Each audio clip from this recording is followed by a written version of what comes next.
buenos días, buen domingo.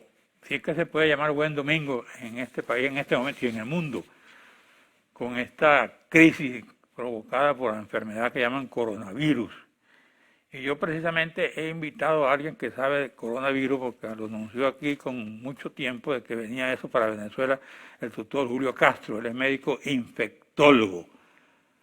Buenos días, doctor Julio Castro. Buenos días, Carlos, ¿cómo está? Aquí estoy leyendo algo que en un examen de sociología le preguntan actualmente, ¿la criminalidad aumenta o disminuye? Y Jaimito responde, disminuye. En la época de Caín y Abel había un 50%. Jaimito tenía una respuesta bien interesante. ¿Cómo está usted? Muy bien. ¿Cuál es la evaluación que tú tienes en este momento, desde que hablamos, y después lo que ha pasado sobre el caso de los coronavirus, en Venezuela concretamente? Sí, fíjate, yo creo que Venezuela ha tenido la evolución del resto de los países del mundo entero. Este virus tiene una particularidad que él se comporta en términos de transmisión de la misma forma en todos sitios. Entonces, creo que tuvimos una primera fase, que fue desde el 13 de marzo, que fue el primer caso, las primeras 8 semanas, donde tenías un promedio de 45 casos a la semana, y ahora estas últimas 5 semanas estamos en un promedio de casi 500 casos a la semana. Entonces, estamos en otra dimensión, no 45, sino casi 500 casos a la semana, eso es 11 veces aumento en número de casos, y ese es lo que define las fases de la primera. La primera fase es la fase lineal, y probablemente estemos entrando a lo que se llama la fase exponencial, donde va a aumentar el número de casos semana a semana. ¿Por qué llega a Venezuela? Si es comenzó Bueno, en China. simplemente porque el virus se va moviendo a través del mundo por los viajeros. Obviamente, para cruzar el Atlántico tuvo que haberlo cruzado en avión, y se viene moviendo progresivamente. La primera ola Asia, China con algunos de sus países, segunda ola Europa, tercera ola diría yo Norteamérica, y un poquito atrás América Latina. La epidemia en Norteamérica, Canadá y Estados Unidos fue un poco más temprana que la nuestra, y ahorita el ojo del huracán es América Latina, 35.000 casos casi diarios en Brasil, Chile, Santiago de Chile, los terapias intensivas copadas, Perú sigue aumentando el número de casos, Panamá, Colombia, estamos en el ojo del huracán, y Venezuela subiendo el número de casos también. Ahora, en el caso venezolano, eso llegó desde Colombia, desde Brasil y desde Perú. Mira, yo creo que hoy en día hay que asumir el hecho, ya hay evidencia de eso, no en Venezuela, pero en otras partes del mundo, que normalmente tiene varios focos. Por ejemplo, se calculan que en Milán, durante esas primeras 3 semanas antes del diagnóstico de los casos de coronavirus, llegaron aproximadamente unas entre 800 a 1.200 personas a Milán, de diferentes partes del mundo, fundamentalmente de China, que llegaron a Milán y sembraron la epidemia. Probablemente algo similar debe haber ocurrido en Madrid y probablemente en Nueva York, que son ciudades que tienen conexiones con el mundo entero, llegan gente de todo el mundo. Y creo que Venezuela no es la excepción. Yo creo que aquí hubo una primera ola que llegó en avión, fundamentalmente viajeros que venían de Europa y algunos que venían secundariamente de China, Europa, América, y esos fueron quizás los casos de las primeras 2 o 3 semanas. Pero una vez que el virus empieza a replicarse en la comunidad, empiezas a tener casos autóctonos, y también ha habido influencia de los migrantes o los viajeros que atraviesan por la frontera sur de Bolívar, por la frontera occidental, que es muy grande, que va desde el Moján arriba, Zulia, hasta el Nula, Apure abajo. Entonces, esa es una frontera muy difícil y está pasando gente para allí y para acá, y eso ciertamente genera un influjo La de situación del mercado de las pulgas me dicen que es muy delicada en Maracaibo. La situación en Zulia es delicada, en particular en Maracaibo.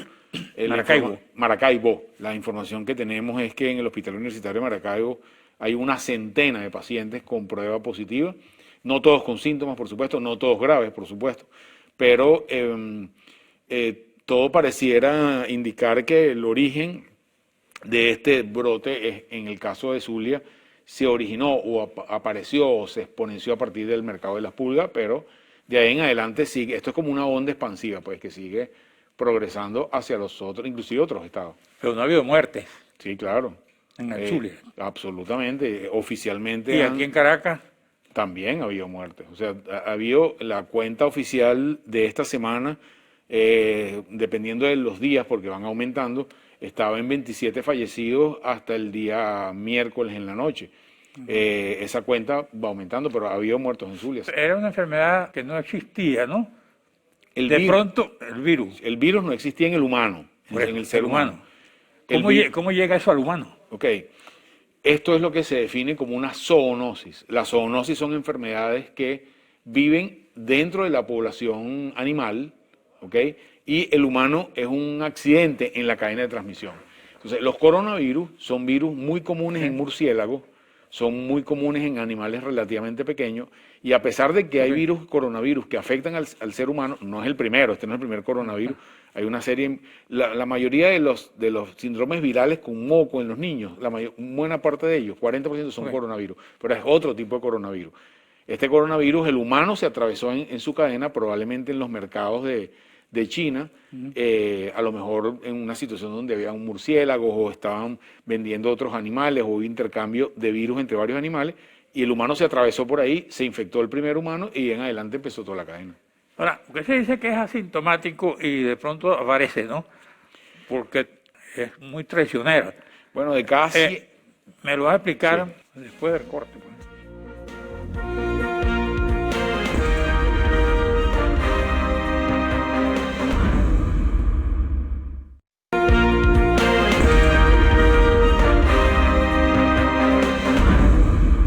Bueno, adelante, doctor.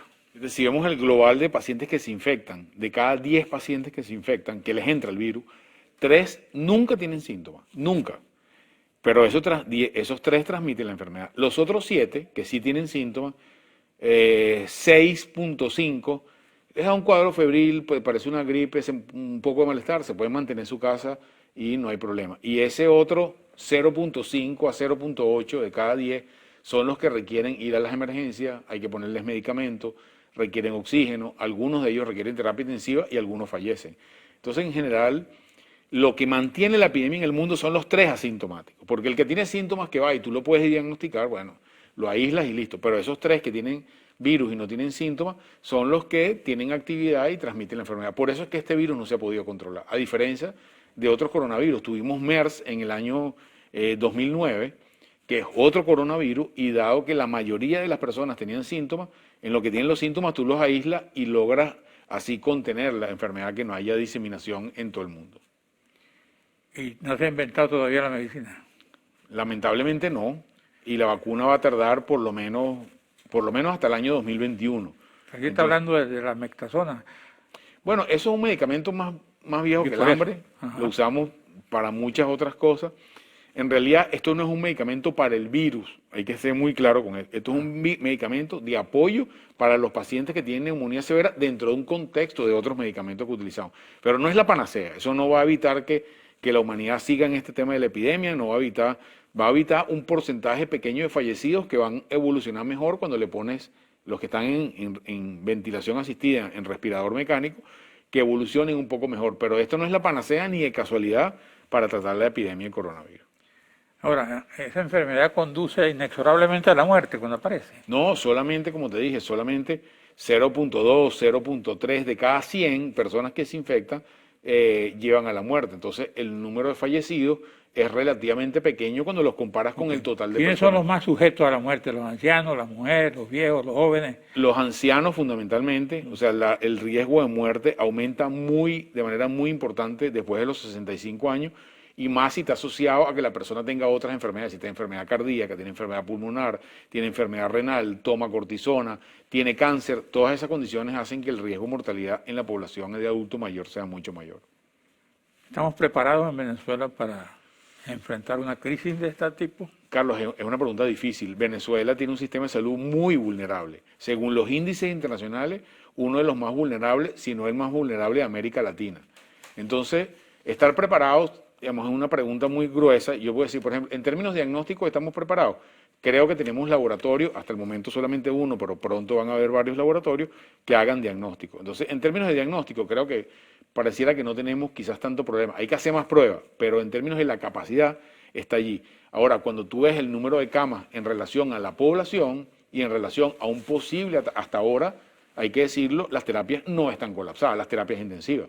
Pero si sigue aumentando el número de casos, puede llegar el momento, como pasó en Panamá, que se llenan las terapias intensivas, como está pasando en Chile, como está pasando en Brasil. Eso puede llegar. No lo sabemos ahorita, no podemos predecir el futuro, pero Venezuela tiene una poca capacidad en términos de su capacidad operativa real, el número de camas de terapia intensiva, para aguantar una embestida del virus tal como la estamos viendo en otros países de América Latina. En esto yo estaba viendo, el ministro de Sanidad estaba mostrando lo que ellos han hecho y dice que están preparados para una situación de esa. ¿Tú qué piensas? Yo creo, para ser honesto, que cuando una epidemia como esta ha golpeado países que tienen sistemas de salud robustos como España, Italia, Norteamérica, Alemania, Reino Unido, Singapur, creo que nunca nadie está preparado suficientemente bien. Okay, tú no puedes estimar a priori la cantidad de recursos que va. Tú haces una estimación, pero ya hemos visto cómo el virus ha sobrepasado por muchos sistemas de salud muchísimo más robustos que nosotros. Entonces, no creo que nadie esté completamente preparado para tener una situación como esta. Explícame algo a la gente, a tus pacientes. Cuando esto comienza, tiene los síntomas de fiebre, ¿qué otra cosa? No hay muchas cosas. Esto se parece a una gripe, se parece a influenza, que es otro virus, del cual hemos hablado en este programa en varias oportunidades. Tú siempre me preguntas por la vacuna cada vez que vengo. Y no hay como un elemento clínico que te permita solamente de ver o examinar al paciente que esto es coronavirus. Tienes que hacer pruebas. Y eso es una dificultad en todo el mundo. Entonces, las pruebas no son perfectas, son buenas, pero nos gustaría tener pruebas de mejor calidad en el mundo entero. Y eso es la gran dificultad, pero al final lo que tienes es fiebre, malestar, debilidad, un poco de tos, puedes tener algo de diarrea, puedes perder el olfato, pero no todos pierden el olfato y eso es básicamente lo que hace el cuadro clínico. Aquí me pasan una pregunta aquí del Departamento de Producción, Raquel García dice, ¿en qué consiste el acuerdo firmado de gobierno y oposición para el COVID? ¿Eso existe? Sí, hace 2 semanas, por convocatoria de la Organización Panamericana de la Salud, se nos convocó para estudiar la posibilidad de utilizar algunos fondos que están fuera de Venezuela, que son fondos venezolanos y están bajo la reglamentación de los fondos que tiene Venezuela en el exterior, dada la coyuntura, a ver si podíamos avanzar en tratar de llegar a algunos acuerdos logísticos y de definiciones para usar esos fondos para traer insumos para el COVID y estamos trabajando en eso, tanto el doctor Alvarado como mi persona y los equipos técnicos junto con la OPS. Yo creería que la semana que viene, que empieza mañana, vamos a tener unas buenas noticias que tienen que ver con equipos de protección y más laboratorios que hagan diagnóstico en el país. Eso está enfocado a esos 3 puntos: equipo de protección, mejorar la estructura del laboratorio y tratar de mejorar el apresto de algunos centros centinelas en el país que atienden coronavirus. ¿Hay mucho contagiado ahorita? Bueno, la cifra oficial que hay ronda los 3.000, si lo comparas con otros países es relativamente baja todavía, si lo comparas con la tasa, con la cantidad de habitantes, no es la más alta del continente, pero el problema es que no podemos ver esto como un elemento estático. Esto va avanzando, entonces si tú dices ahorita que es poco, pero a lo mejor dentro de un mes ya no es poco, entonces tienes que preparar. ¿Por qué decir que va a avanzar y no que va a disminuir? Porque el comportamiento del virus ha sido avanzado todo el tiempo. La única forma en que tú logres contener este tema es que disminuyas la interacción persona a persona. No hay medicamento, no hay vacuna, entonces no hay otra forma sino disminuyendo la interacción persona a persona, hacer que esa curva que va ascendiendo, llegue a su pico y empiece a bajar. Pero aquí dice que medicamentos como interferón, demoxetasona, cloroquina, acitromicina ayudan a aliviar los síntomas. Te dejo la pregunta y regresamos. Seguro.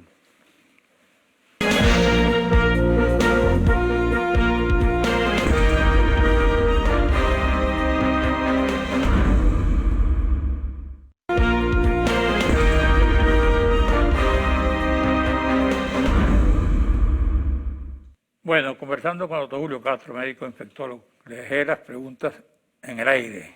Fíjate, no hay ninguna evidencia en el mundo, de que los medicamentos cambien la historia natural de la enfermedad, ¿ok? Los usamos, sí, los usamos. ¿Por qué los usamos? Porque tenemos la intuición científica de que pueden funcionar, pero la evidencia hasta ahora no es clara. Desde el paciente 1 en Venezuela, desde el paciente 1 los hemos utilizado. Hemos utilizado cloroquina, citromicina, caletra, interferón, esteroide, todo el esquema terapéutico. ¿Con qué resultado? Bueno, hasta el momento 20 y tantos fallecidos, pero tú necesitas miles de pacientes analizados para saber si ese esquema terapéutico funciona o no funciona. Por ejemplo, la cloroquina, hay estudios que dicen que funciona un poquito, otros dicen que no funciona. Hasta ahora no tenemos una conclusión. No podemos centrar el éxito del tratamiento en base a esos medicamentos. La información es muy débil. Yo creo que en general no hay mayor evidencia, a pesar de que las utilizamos, este medicamento lo ha estado dando el gobierno desde el día 1, y estés en clínicas privadas o estés en el hospital público, pero nuestra sensación es que la verdad no parece ayudarnos. Hay un solo medicamento que se llama Remdesivir, es un medicamento que no hay en Venezuela, es un medicamento para el VIH, que pareciera en este momento que tiene un perfil un poquito positivo en relación a todo el resto de otros medicamentos que utilizamos. Eso se llama uso compasivo médicamente. ¿Qué significa ese? Que no tenemos evidencia, tenemos evidencia que no hacen daño, pero pudiera funcionar y por eso los utilizamos. La gente se traumatiza y va a confundir cualquier fiebre con esto. Sí, es posible, al principio sobre todo. ¿Cuál sería tu recomendación? Nosotros hacemos un monitoreo desde el primer día en monitoreo social de cuántos casos sospechosos y tal. Y al principio todo el mundo que tenía cualquier carrasperita pensaba que era coronavirus. La gente ha ido aprendiendo, eso bajó, pero ahorita lo que estamos viendo es que es creciendo porque está creciendo el número de casos. Entonces, esto es un cuadro llamativo, es un cuadro significativo, no es que, bueno, apenas tenga cualquier molestia va a ser coronavirus, pero hay que llamar al médico y acudir al médico si uno tiene los síntomas de los cuales hablamos en el otro corte. Acude a cualquier médico. Bueno, los médicos en Venezuela interna, no tienen ninguna especialidad contra el coronavirus. En general, tú no puedes tener coronavirólogos en todos los hospitales. Los médicos nuestros en Venezuela que atienden en emergencia están entrenados para ver cuadros respiratorios como este y tienen hoy en día la capacidad de entender cuál tiene que hacer prueba y no. ¿En las clínicas o en los hospitales? Aquí dice que la Organización Mundial de la Salud celebra como adelanto científico el uso de esteroides, bueno, del COVID, como dexametasona, que lo dijimos, ¿no? Sí. Luego dice, es cierto que los medicamentos anticoagulantes utilizados para casos de trombosis pueden ser útiles a pacientes complicados a nivel pulmonar. Sí, también lo utilizamos como parte del protocolo. Quizás ya cuando los casos llegaron a Venezuela, ya había alguna evidencia europea de que estaba asociado un fenómeno de coagulación asociado al fenómeno de viremia, y hoy en día lo utilizamos en pacientes bajo un protocolo específico. Son pacientes que van a terapia intensiva, pacientes que tienen insuficiencia respiratoria, utilizamos sistemáticamente anticoagulantes o utilizamos antiagregantes plaquetarios. Eso no necesita una especialización, es decir, en todos los hospitales pueden atender esa enfermedad. Bueno, el manejo básico, como te dije, si de cada 10 pacientes, 9 tienen síntomas que pueden ser manejados sin mayor cosa, no requieres un súper especialista. Pero el uno que se complica sí requiere médicos que tienen que tener entrenamiento, médicos de terapia intensiva, infectólogos, internistas, porque el manejo del paciente complicado es muy complicado. Ese solo que se complica requiere diálisis, terapia intensiva, ventilador mecánico, sedación. Pacientes pasan 15 días en terapia intensiva, entonces son pacientes muy complejos. El que se complica, el resto de lo que no se complica puede ser manejado de una manera ¿Cualquier hospital puede atender un caso de esto? No, yo creo que no. Hoy en día, para ver estos pacientes complicados, necesita pacientes que tengan terapias intensivas, que tengan emergencias bien dotadas. Y los hospitales públicos, por ejemplo. Bueno, en Venezuela tiene hospitales públicos, la red de hospitales son casi 300 hospitales, de los cuales 50 o 60 son los más grandes del país, que son los que tienen unidades de terapia intensiva, y hay médicos capacitados para atender enfermedad respiratoria severa, que es lo que esto termina siendo una neumonía complicada, y tú tienes que tener un equipo médico para atender eso. Aquí dice, ¿cuál es la mascarilla apropiada para prevenir el virus? Depende de qué, depende de cuál es tu actividad. La mascarilla para una persona que va a la calle puede servir mascarilla como esta, que es una mascarilla de papel, o puede servir una mascarilla de tela. Si tú tienes actividad y no eres un personal de salud, si tú eres un personal de salud que trabaja en una emergencia, tienes que tener un nivel de protección un poco más alto. Si eres un ¿Cuál médico, protege más, el de tela? ¿Perdón? El de tela no, protege más. Protege más este, que es el quirúrgico, que es de papel, que tiene unas capas y unos aislantes. Si tú vas a examinar pacientes con COVID, que algunas veces lo tengo que hacer todos los días, tengo que ponerme todo un protocolo, unas batas especiales, guantes, un face shield, una máscara que se llama N95, que es una máscara especial, y si tú vas a intubar a un paciente o vas a conectarle un respirador, todavía requieres un nivel mayor de protección que se llama protección para aerosoles, escafandras, monos completos. Entonces, una pregunta de cuál es la mascarilla, vuelvo, depende de cuál es tu nivel de riesgo o el nivel de contacto que tienes con las personas. ¿La mascarilla no se consigue ahorita en Venezuela? No, sí se consigue. No siento que haya habido una escasez particularmente complicada. Bueno, no en la calle hay gente que tiene mascarilla, hay gente que hace sus propias mascarillas. Realmente para andar en la calle no necesitas mascarilla No de tiene, alta eso no tecnología. necesita ningún requisito especial. La puede construir cualquiera. La puede Con tela la puedes hacer. confeccionar cualquiera. Sí, la mascarilla es un elemento físico, no tiene Claro. nada químico dentro. O sea, es una barrera. Si tú te pones una careta que tenga una barrera de plástico por delante que te permita ver, funciona igualito que un tapaboca. Es lo mismo. Es un mecanismo que evita que tus gotas de saliva infecten a la otra persona. Entre hombres y mujeres, ¿cuál es la persona más Hay sujeto a la enfermedad? Los datos internacionales reportan que los hombres tienen un poco mayor riesgo de complicarse. Son como 10-12% más riesgo de complicarse que las mujeres. No lo entendemos todavía por qué. ¿No? No. Y los hombres, los que tenemos cabello y los que no tienen. No, ahí sí pareciera que no, pareciera que no influye hay nada. la edad sí es un elemento importante, pero el cabello por ahora no. Está bien. ¿Qué otra cosa?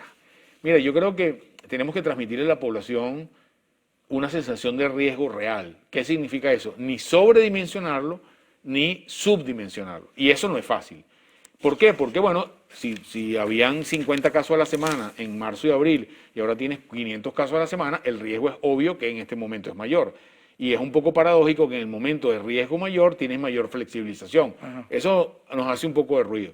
Yo creo que la gente tiene que estar atenta a cómo va la situación en el país, cómo va la situación en su entorno, porque ahorita no es lo mismo Zulia que el estado Monaga en términos de casos, y operar en ese sentido. Lo que sí quiero transmitirle a la gente, esto va a durar todo el año 2020 y probablemente buena parte del 2021. El virus va a estar con nosotros todo ese tiempo. Entonces, nuestra vida... ¿Por qué tiene esa fecha? ¿Por qué? Porque la única forma de que el virus se acabe, Carlos, es que el 60% de la población se infecte y tenga anticuerpos. Esos anticuerpos generan una barrera protectora, eso se llama inmunidad de rebaño o inmunidad de grupo, y esa barrera es la que evita que siga habiendo nuevos casos. Entonces, para que la epidemia se extinga, tienes que tener 60% de la población. Y para que eso pase, ya sabemos que tiene que pasar todo ese tiempo. Porque si tú ves los datos de España, solamente en España, en Madrid, se ha infectado el 15% de la gente. O sea, queda 85% de las personas por infectarse. Por eso se van a estar infectando progresivamente hasta que aparezca la vacuna o hasta que se infecte el 60% de la población. Pero Entonces, ¿por qué tiene el que escenario es enfermar? muy largo. Porque tiene que enfermarse todo el mundo y si un tipo es sano y no se enferma. ¿Por qué? No, porque el virus se transmite de persona, mientras haya una persona enferma. Una persona enferma va a contagiar a 2, ese 2 va a contagiar a 4 y así se mantiene. El virus mantiene una fase de transmisión, mientras haya una persona enferma vamos a seguir teniendo enfermedad. No es lógico pensar que la epidemia se va a acabar en 2 semanas, no es lógico biológicamente, no es posible. Entonces, con nosotros, y eso es un mensaje para la gente, tenemos que adaptar nuestra forma de vida a cargar tapaboca, a tener medidas de distanciamiento, cuarentena más estricta, cuarentena menos estricta, durante los próximos 6 o 7 meses con toda seguridad. El que te está oyendo a ti te dice, bueno, y a mí me va a dar eso. Bueno, Y yo no siento pues, nada, mi familia es sana. ¿Por no qué tú me estás asustando? Porque es lo que pasa en todas partes del mundo. ¿Cómo explicamos que tenemos más de 8 millones de infectados en este momento en el mundo y más de 400.000 fallecidos? De ese grupo, la mayoría eran personas sanas, entonces no hay razones para pensar que en Venezuela va a pasar algo diferente. La inmunología y las enfermedades infecciosas se comportan de esa manera y eso es parte del conocimiento que tenemos de las epidemias. Sin duda, vamos hacia un escenario de muchos meses de transmisión, no solamente en Venezuela, es lo mismo que va a pasar en el mundo entero. Y ojo, una de las grandes preocupaciones en este momento es que ya estamos viendo eso en Israel, estamos viendo eso en Estados Unidos, estamos viendo eso en Alemania, que vuelvas a ver nuevos brotes de la epidemia en esos escenarios donde ya pasó la primera vez el virus. Puede haber una segunda ola. Si tú permaneces en tu casa, encerrado, no sales para ninguna parte porque dices, no quiero que me ataque el coronavirus, eso te protege. Eso te protege. Eso te protege. La pregunta es, ¿qué persona en el mundo puede estar de aquí a los próximos 8 meses encerrado en su casa sin tener contacto con ningún otro ser humano? Es muy difícil. Como sabemos que eso no pasa, bueno, si nosotros lográramos que eso pasara, o sea, si tú agarras y todo el mundo se mete en su casa, y tú a través de un satélite puedes identificar cada una de las personas que está infectada, y agarras los infectados y los pones en una isla todos, y el resto se queda fuera de la isla, y pasa 2 meses así, en 4 meses se acaba la epidemia. Pero eso no es lógicamente Alguien posible. dice, yo prefiero que me dé la epidemia estar encerrado con Bueno, alguien. Sí. es posible. El problema es que tú antes que te dé la epidemia no sabes si tú vas a ser el 1 que se complica o el 9 de cada 10 que sale perfecto sin ningún problema. Esa es la gran dificultad. OMS registra más de 8 millones de casos, ¿no? Sí. En el mundo. Según la organización, es preocupante el desarrollo de la pandemia, ya que solo en los últimos 2 meses se han confirmado 6 millones de casos, 75% del total. Así es. Cada vez, cuando ves la curva, cada vez hay más, cada vez hay más, cada vez hay más, cada vez hay más. No empieza a disminuir. Disminuye en algunas zonas del país, en algunas zonas del mundo, pero en otras simplemente está aumentando y América Latina es el centro del huracán de casos en este momento. ¿Qué otra cosa le puede decir a la gente? ¿Qué vamos a salir de esto? Yo creo que de esto vamos a salir, digamos, así como digo, el escenario de tiempo, de lo que dura el virus, la raza humana va a salir de este problema. Pero tenemos que salir con lecciones de este tema. Tenemos que salir con lecciones de cómo se interactúa el ser humano con su medio ambiente. Tenemos que salir lecciones de cuáles son el nivel de actividad comercial, educativa, que es imprescindible porque esto es parte de la modernidad. O sea, pensamos que la modernidad había llegado y nos habíamos despreocupado de las enfermedades infecciosas. Creo que tenemos en la historia de la humanidad zoonosis en nuestro futuro. ¿Cuánto tiempo dura esa enfermedad? En términos de la persona. En términos de la persona. La persona que logra superar la enfermedad. La persona que no se complica tiene un cuadro que dura más o menos aproximadamente unos 7 o 10 días. Y la persona que se complica puede durar mes y medio. No con virus todo el tiempo, pero con complicaciones del virus. Los pacientes que van a terapia intensiva, el promedio de un paciente en terapia intensiva está alrededor de los 12 a 14 días. Es una enfermedad larga, comparado con otras enfermedades respiratorias. Entonces, eso es parte de su grado de complicación. Y como te digo yo, y si tú estás en tu casa no te complica. Si no sales y tienes contacto con nadie, no te infecta. La pregunta es quién puede hacer eso en el mundo. ¿Cómo sabes tú que existe ese nadie que no cargue el coronavirus? No entiendo la pregunta. Que no porta el coronavirus. No lo tenemos forma de saberlo. Por eso. No hay forma, mirándolo no podemos saberlo. Por eso. Tendríamos que estarle haciendo pruebas a los 30 millones de venezolanos para saber quién tiene y quién no tiene y repetir esa prueba todas las semanas a los 30 millones de venezolanos para saber quién tiene y quién no tiene. Eso no es logísticamente posible. Por eso. Dime otras cosas, ¿no? Bueno, yo creo que al final tenemos que tener cuidado, tenemos que protegernos, tenemos que tener sensación real del riesgo en cada momento de la epidemia. Esta epidemia va cambiando, en este momento está ascendiendo, por lo tanto tendríamos que tener mayor cuidado y ajustar nuestra forma de vida a esta nueva realidad. ¿Cómo afecta esto a la salud mental? Bueno, de forma importantísima, ¿ok? Imagínate que hay 5 o 6 millones de niños que no han ido a clase, tienes personas que no tienen su actividad normal, nos cambia nuestro ritmo y tenemos que tener una estrategia para adaptarnos a este nuevo ritmo y a esta nueva realidad. ¿Qué pasa cuando salgamos de esto?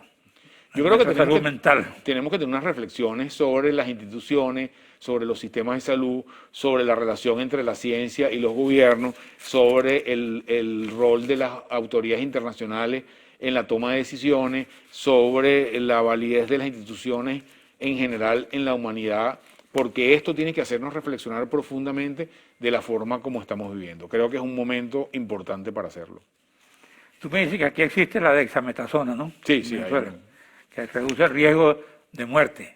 Lo usamos en los pacientes que tienen enfermedad pulmonar severa. No que tienen riesgo de muerte, sino en aquellos que están medianamente complicados.